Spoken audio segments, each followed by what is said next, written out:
The X-Zone radio and TV show is largely an opinion talk show. All opinions, comments, or statements of fact expressed by Rob McConnell's guests are strictly their own and are not to be construed as those of the X-Zone radio and TV show or in any manner endorsed by Rob McConnell, Relmar McConnell Media Company, Talkstar Radio Network, its affiliated stations, or employees.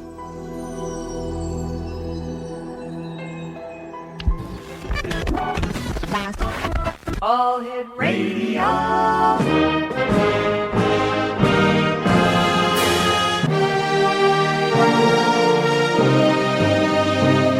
Welcome to the X-Zone, a place where fact is fiction and fiction is reality. Now, here's your host, Rob McConnell.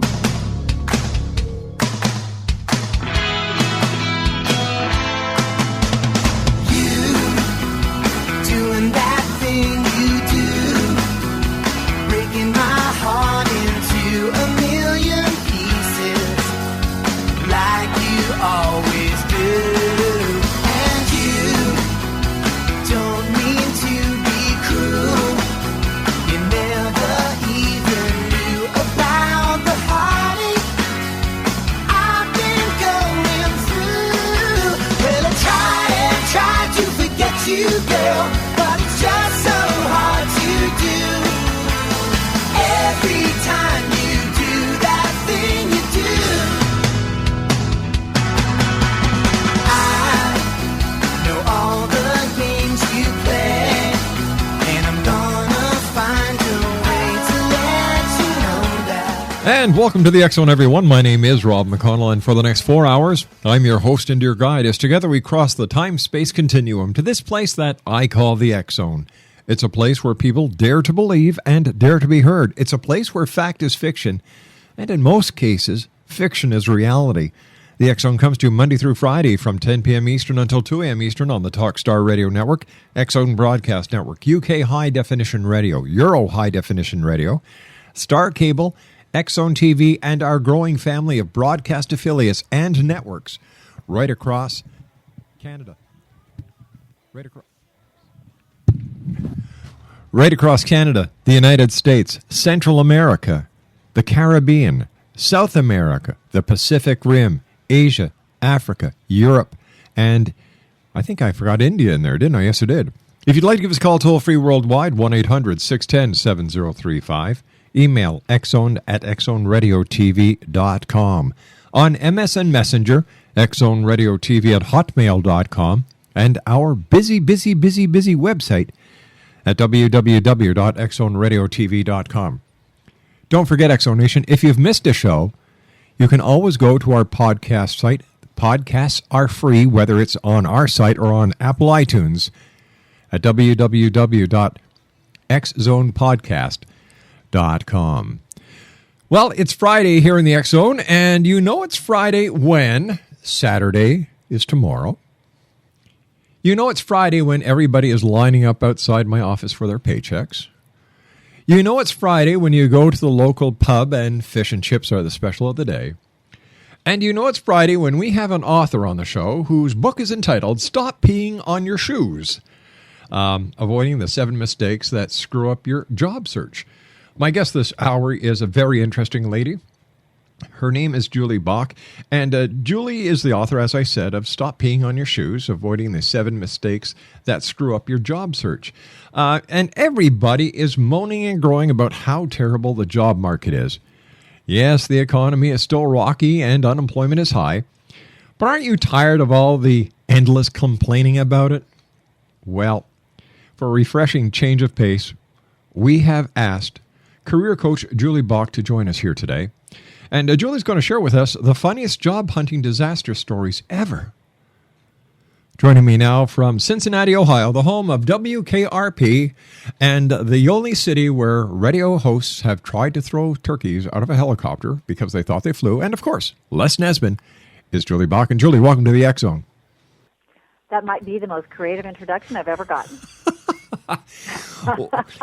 Well, you know what? We believe here in the X-Zone that we're here for a good time, not for a long time. So the object of this entire show, and it has been for 20 years, is to help one person each and every broadcast. In order to do that, I'm up for it. Let's do it. yeah. So let's see. Where did you ever come up with the title of your book? Stop Peeing on Your Shoes: Avoiding the 7 Mistakes That Screw Up Your Jobs Search. Well, first of all, I wanted an attention getter, and it certainly is that. But mostly it comes from working for 12 years as a career coach and seeing people make mistakes over and over and over again. And the problem with making mistakes in your job search is we typically make them early. We make them early, we make them often. We get the word that our services are no longer required. We're handed the empty cardboard box, and then we get on the phone and start calling everyone we know well before we're prepared to talk to anyone. And we are making mistakes one after the other with people who could be our most valuable networking contacts moving forward. Julie, you and I have to take a commercial break. We'll be back in 2 minutes. X-Zone Nation, Julie Bauke is our very special guest. www.congruitycareer.com. My name's Rob McConnell. This is the X-Zone. Julie and I return on the other side of this 2-minute break. Don't go away. Maybe you and me were never meant to be. Just maybe think of me once in a while.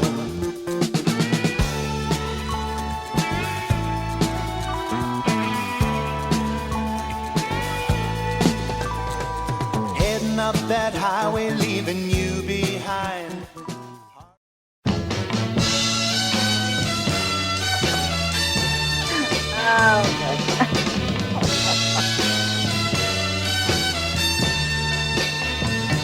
Being alone at night makes me sad, girl. Yeah, it brings me down, alright. Tossing and turning and freezing and burning and crying all through the night. Whoa, Julie, Julie, Julie, do you love me? Julie, Julie, Julie, do you care? Julie, Julie, are you thinking of me? Julie, Julie, will you still be there?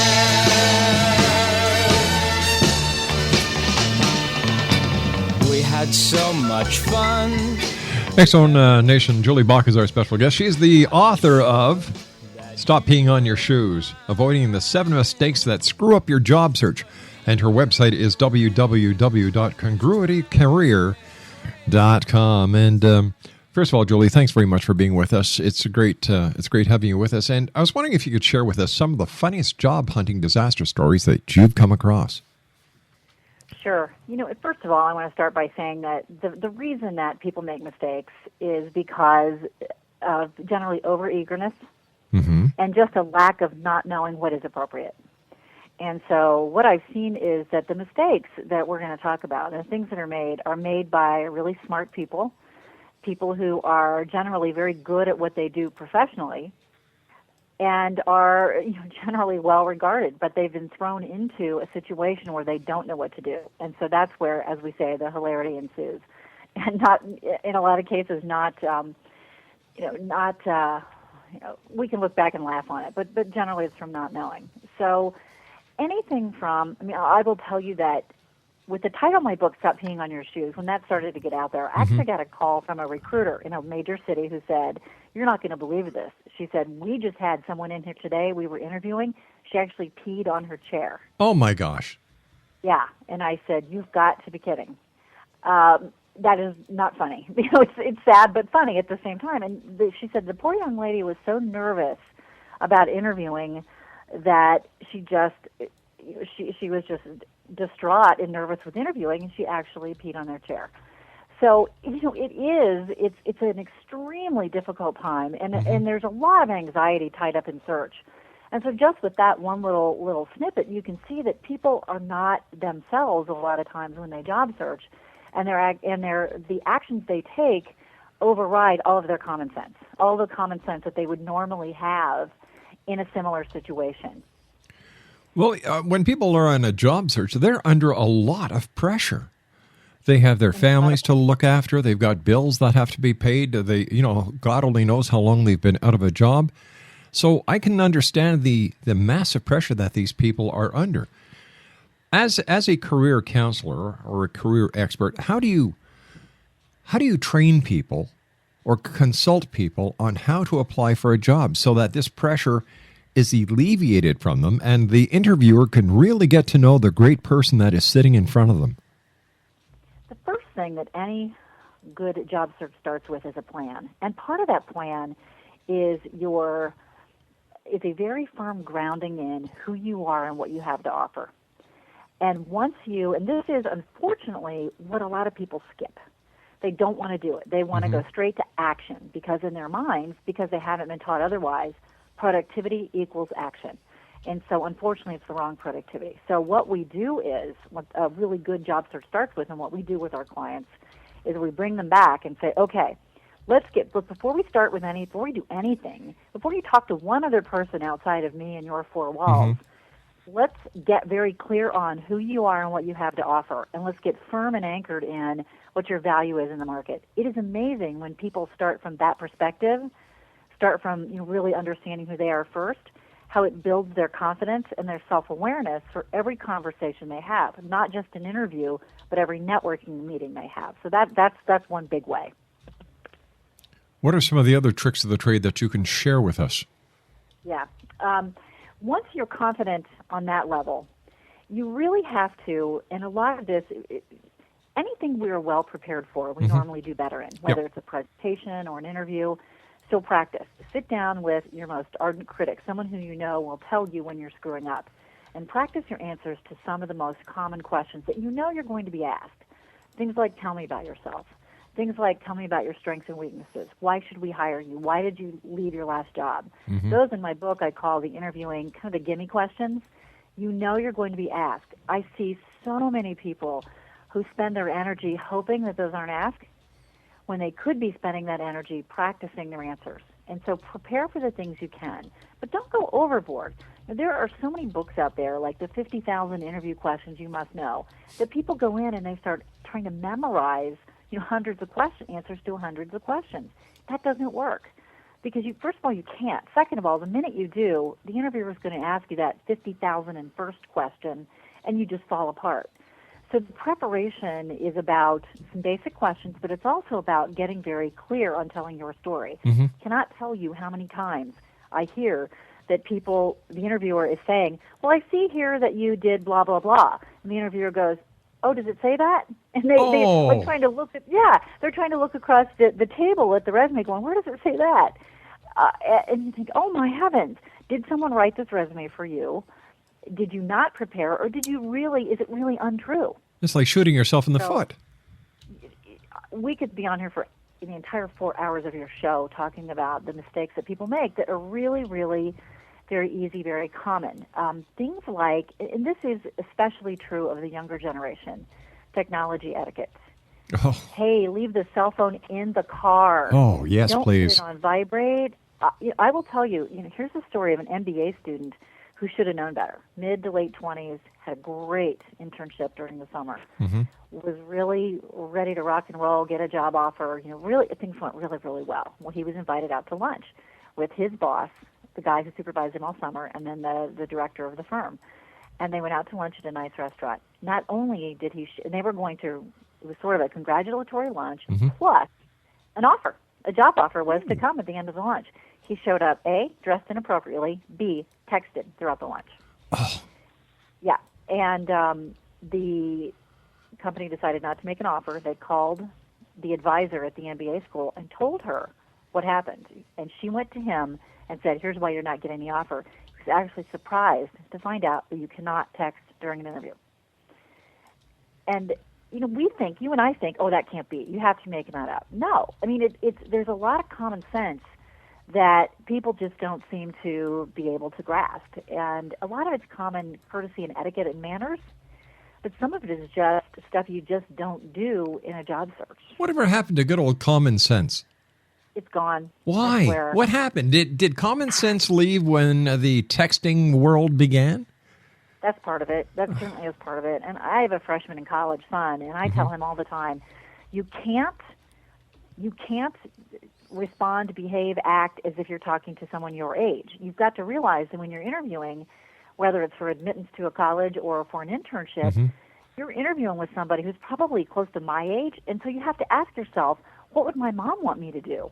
You know, how would I behave with my mom or her friends, and then behave accordingly? When you're running the world, you guys can text all you want, but we're not there yet. And so you really have to understand what's the perspective from the other side of the desk. It's so important. Explanation, Julie Bauke is my guest. We're talking about her book, and every time I go to say the title of her book, I start laughing inside because it is an attention grabber, and it certainly does get the message across. Stop peeing on your shoes. Avoiding 7 mistakes that screw up your job search. Her website is www.congruitycareer.com. Julie, you talk about drive your career. What does that mean? Well, I always say you can either drive or sit in the passenger seat and hope you end up someplace you like. I'm a driver. Good. Well, here's my 2 questions for you. Are you driving your career? Here's the 2 questions. Okay. The first one is, are you one step ahead of yourself? In other words, do you know what your next step is?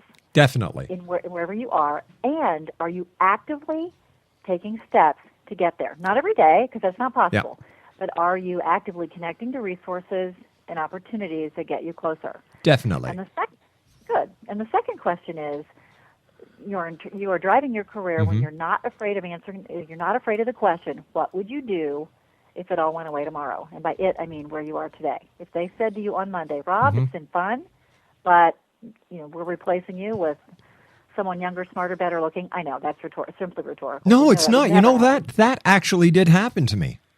Did it? When? How long ago? Okay, I'll tell you a little story. Going back to, let me see, 2001, just before I started Relmar with my wife. I was at a major market station in Ontario. I was the executive producer, and a new program director came in. And the new program director decided, well, if I go to the career colleges and hire all the graduates who are about 20-something, I could pay them about $20,000. It's a win-win situation for me. 40 of us were fired the same day. Oh, no. Within 2 weeks, I was back working. I said, okay, thanks. The funny part is I was back working in the same company that let me go in a different role, but I was still doing the show. And all I did was, I had all my letters of reference. I had all the congratulations that I had ever since being in radio. I amassed a portfolio. So, fine, you don't want me here with my experience, my expertise. I know that I am a sought-after commodity. Yep. I just prepared for that day from day one. Yep, that's right. You have to be. The problem is, that people don't think that way. They would rather bury their heads and hope it doesn't happen. But you have to. If on Friday it all comes to an end, on Monday, are you ready for 8 o'clock Monday morning, or are you going to go in a tailspin and pee on your shoes? No, I'm going to be ready for Saturday morning. I'm not going to wait till Monday morning. Yep. I mean, that's smart. That's right. The number of people who actually can say that they would be as ready as you were, maybe you didn't even know you were ready until it happened. It's very, very small. And in this day and age, in this economy, in this world we're living in, anybody who thinks that they don't serve at the pleasure of the king, whoever their employer happens to be, is really hiding under a rock and needs to come out from under it. I realized many, many, many years ago that no one is irreplaceable. You always have to be prepared for that day, going back to 2001, where I was basically told, hey, we're letting everybody go because we want the 20-year-old crowd who will do anything for $20,000 instead of paying you guys $60,000 to $80,000 a year. Okay, Happens fine. in every industry. Exactly. Yep. And with all these technical schools, trade schools, putting out... Hello and welcome to the Mental Health Hotline. If you are obsessive-compulsive, press 1 repeatedly. If you are codependent, ask someone to press 2 for you. If you have multiple personalities, press 3, 4, 5, and 6. If you are paranoid, we know what you are and what you want. Stay on the line and we'll trace your call. If you're delusional, press 7 and your call will be transferred to the mothership. If you are schizophrenic, listen carefully and a small voice will tell you which number to press. If you are depressive, it doesn't matter which number you press, no one will answer you. If you are dyslexic, press 69696969. If you have a nervous disorder, please fidget with the hash key until the beep. After the beep, please wait for the beep. If you have a short-term memory loss, please try your call again later. And if you have low self-esteem, hang up. All our operators are too busy to talk to you. Try to see it my way. Do I have to keep on talking till I can go on? While you see it your way, run the risk of knowing that our love may soon be gone. We can work it out. We can work it out. Think of what you're saying. You can get it wrong and still you think that it's alright. Think of what I'm saying. We can work it out and get it straight or say goodnight. We can work it out. We can work it out. Life is very short and there's no time for fussing. And welcome back, everyone. This is the X Zone. My name is Rob McConnell. Our special guest this hour is Julie Bauke. And we're talking about Julie's book, Stop Peeing on Your Shoes. Avoid the 7 mistakes that screw up your job search. And her website is www.congruitycareer.com. Julie, what if someone really has no idea what kind of career they want to get into? For example, the career that they had has been erased by technology. They're 30, 40, 50 years old. How do you counsel them on changing their career paths? And is it that easy? It's not easy, but neither is being unemployed or being in a job or career you hate. So I always say you got to pick your unhappiness. Which one is it going to be? We all have transferable skills, transferable experiences, traits, interests, etc. What we're not good at is figuring out what those are and then how to apply those to something different that we're going to like. And it goes back to really that self-analysis. There's some really simple, a lot of people like to get into, I'm going to do all these assessments and it's going to give me the answer. I'm just going to turn to page 10 of the results and there it is, I'm going to be happy. And it just doesn't work that way. In a lot of cases, assessments tell us what we already know about ourselves. I believe we all have the capability to pull this out. So, for instance, when you think about the best and worst job you've ever had, the best and worst day you've ever had, the best and worst place you've ever worked, colleagues, boss, whatever. If you start breaking it down by what made it all best and worst, you start to get a real feel for what makes you happy, what you're good at. Generally, career happiness is doing what we like or doing what we love, plus doing what we're good at. So we have to be good at it and like it, at least like it. It has to be something someone will pay us to do, and it has to be something working with people and in a place that we can at least tolerate. And that equation equals career happiness. Now, the trick is it's different for each of us, and it also changes. You don't get the answer. It's not like a math problem. You get the answer, and it's the answer for life. So you're trying to manage and figure out what's going to make you happy at work in your own personal changing landscape. So there's all these moving pieces, and one of the best exercises anyone can go through is to step back and figure out what has worked well for them, what have they liked, what are the days when they come home and say, I have the best job in the world? What did I get to do today that made me say that? The other side of that coin is, what are the days when I say, it's the worst job I've ever had, and I just want to lay on the couch and pull the blanket over my head and never go back? And you have to sit back and almost be so analytical. Take a scalpel and dissect those days or those hours and figure out, was it that you got to work with certain types of people, you got to do certain types of things, you got to avoid certain other things? It's a real simple, what do you want to do more of, less of, and never again? And I believe what you do is when you go through exercises like that, and that's what we walk people through, you come out with a profile of happiness.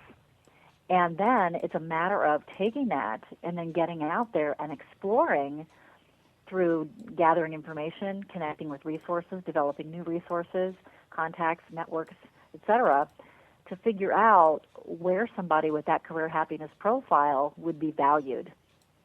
And then you take and attach job titles and, what do they call that in this industry or that industry, and how am I going to pull all this together in a way that I can get paid for it? It is a process, but it's a very gray process. It's not I find that people who are wired like accountants and financial analysts and IT and engineering, you're more left brain, black and white thinkers, they generally have a harder time with this because there is no A plus B equals C. It's A plus B equals C, then back to A, then out to G, and back to B. And it's this really squishy process, which is why having a coach, in a lot of ways, it can be very valuable. How hard is it for someone who spent 20, 30 years, let's say, on an assembly line somewhere? They find themselves out of a job.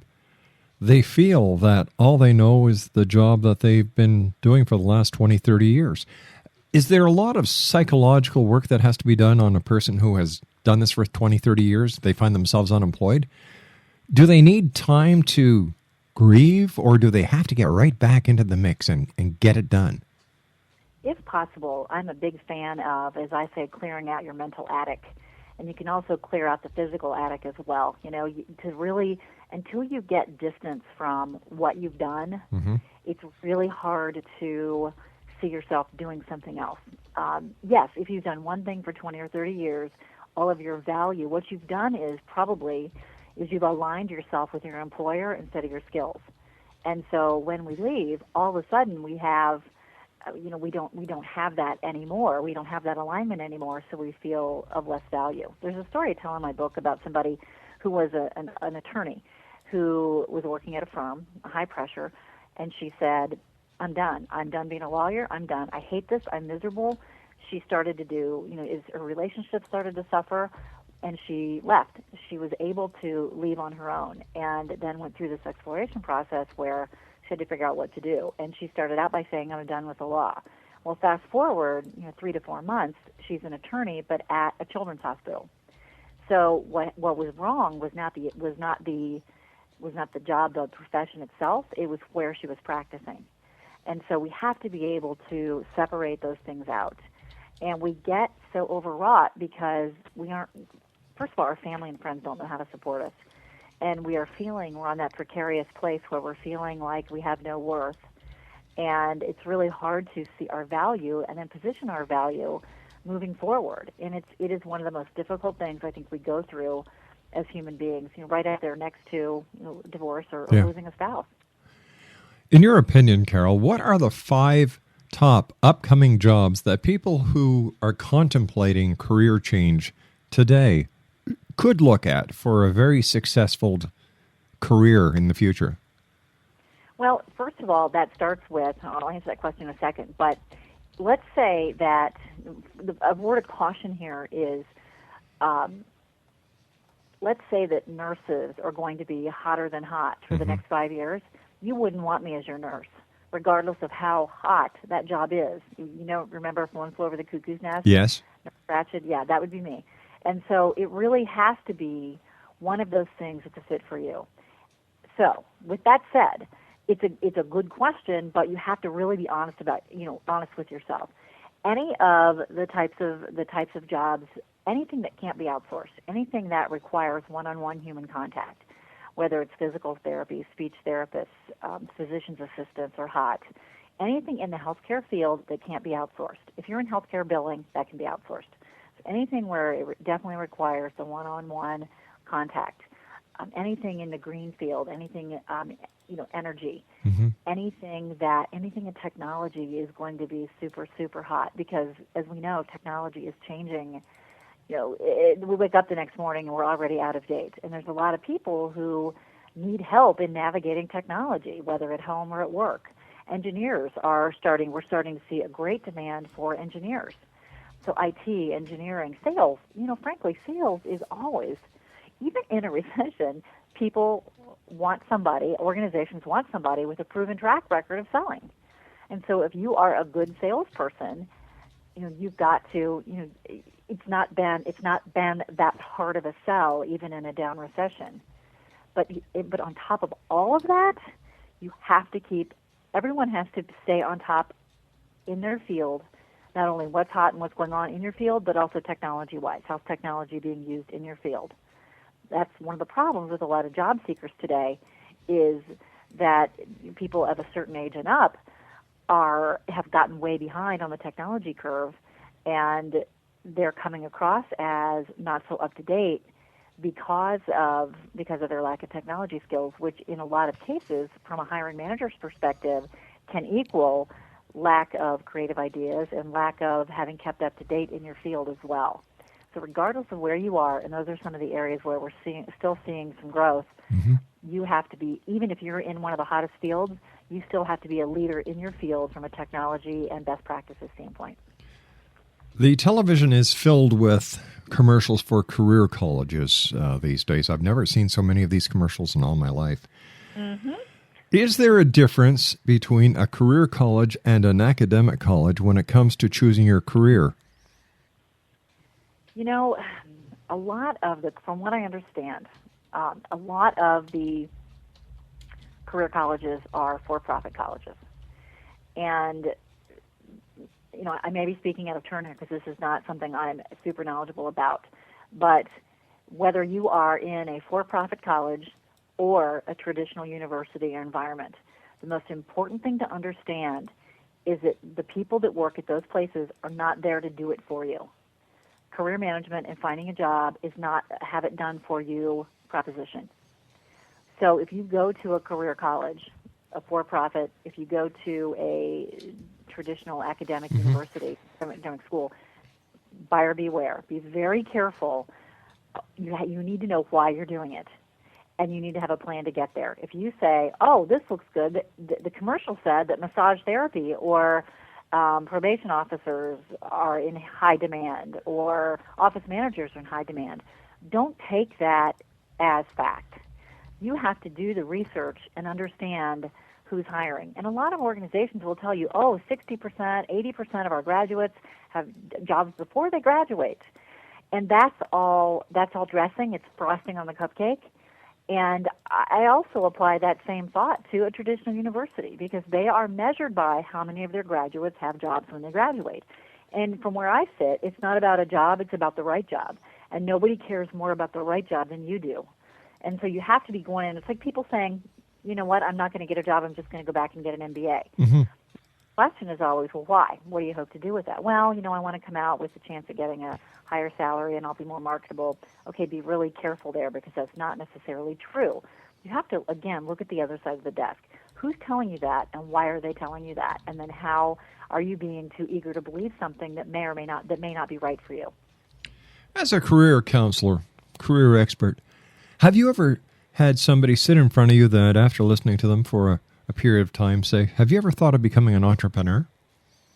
Absolutely. Oh, yeah. It's yes. First of all, it's a mind shift. And I will tell you that when I decided to go out on my own, at noon one day I said, I don't ever want to work for myself. And at 2 o'clock I said, I think I want to work for myself. So call it my Sybil moment, whatever you want to call it. But you know, a lot of it is we get in our mind what an entrepreneur is, and we decide we're not that. And what you'll see is in a lot of universities now, there's a major called entrepreneurship.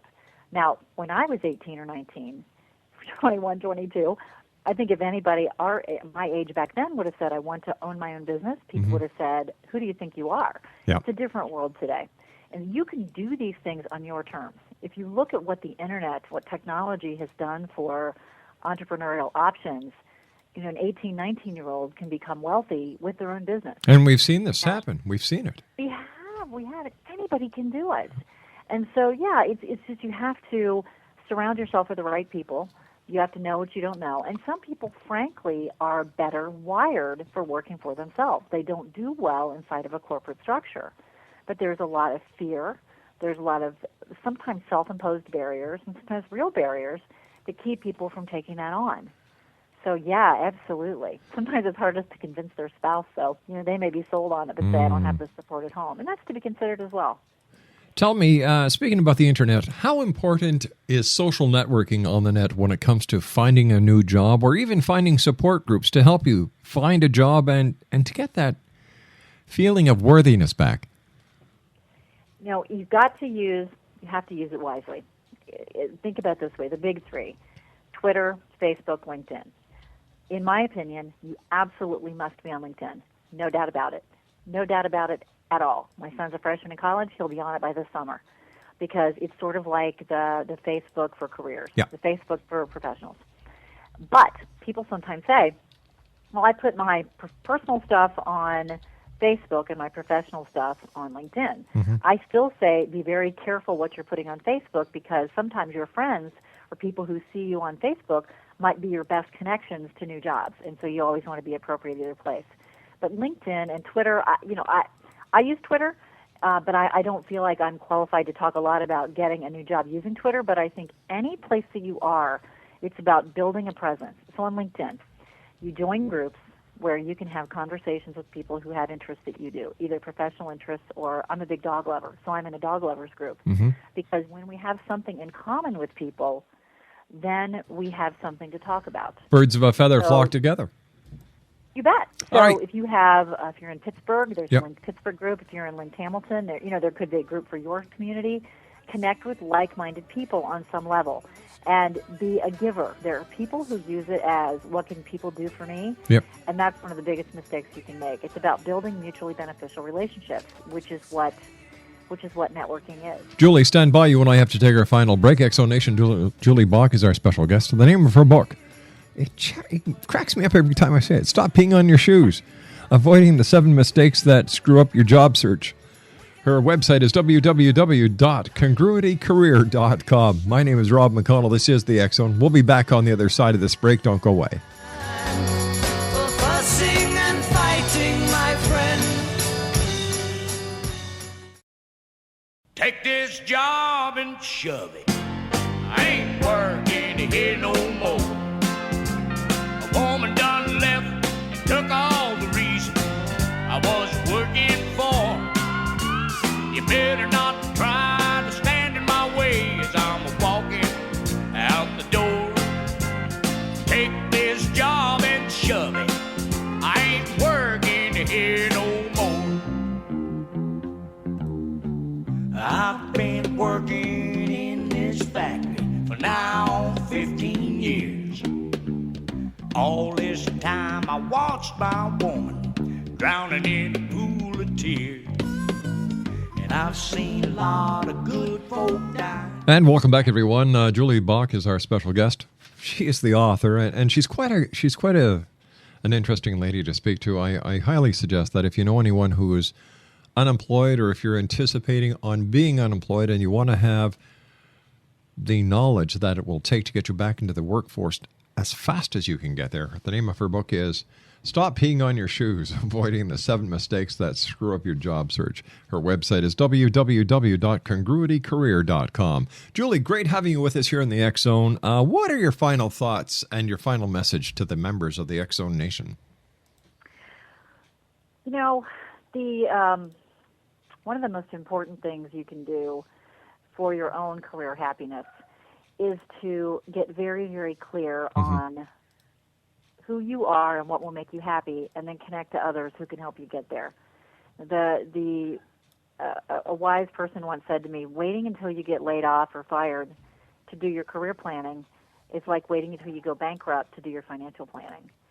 And that makes perfect sense. Yet we don't do it because we weren't taught. So take control of it. Take the opportunity to understand who you are. I mean, step out there and get very self-aware in terms of what you are and what you bring to the table. We're not comfortable talking about ourselves. We're not comfortable saying, I rock at these 3 things.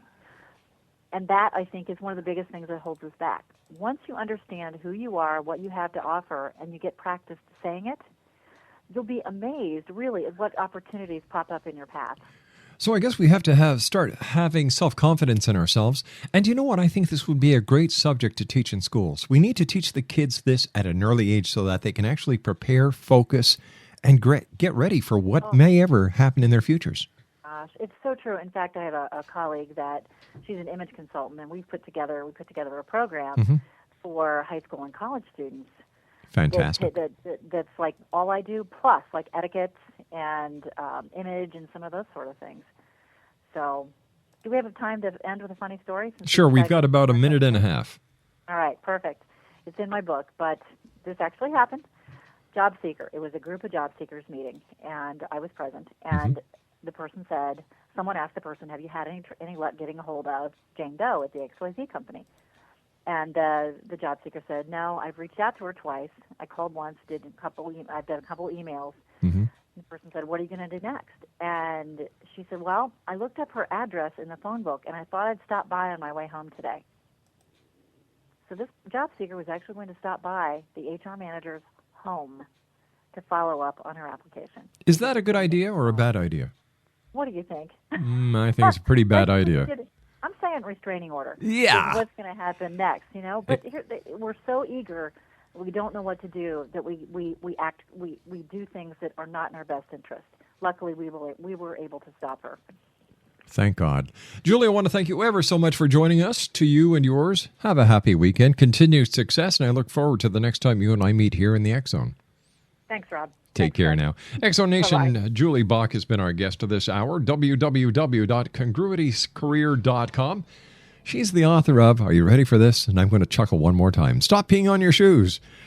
Avoiding the 7 mistakes that screw up your job search. My name's Rob McConnell. This is the X Zone. I'll be back on the other side of the news at 6.5 minutes past as we continue from our studios in beautiful Hamilton, Ontario, Canada. Don't go away. We'll be back.